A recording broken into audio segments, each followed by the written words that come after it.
আমাদের বর্তমান নেতা ডক্টর ইউনূস উনি সব রাজনৈতিক নেতৃবৃন্দদেরকে ডেকেছেন একটা ইস্যুকে কেন্দ্র করে। তার মানে গোটা বাংলাদেশ এক হয়ে গিয়েছে, আমরা সবাই উদ্বেলিত হয়েছে, উচ্ছ্বসিত হয়েছে, ঠিক কিনা বলেন? রাজনৈতিক নেতাদেরকে ডেকেছেন উনি, আমরা এক হয়েছি।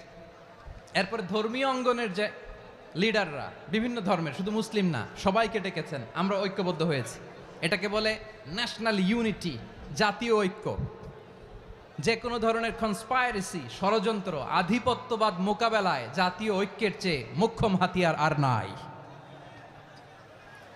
আমাদের একটা প্রতিবেশী দেশ আছে, আমরা আমাদের দেশ নিয়ে যত ভাবি তারা তার চেয়ে বেশি ভাবে।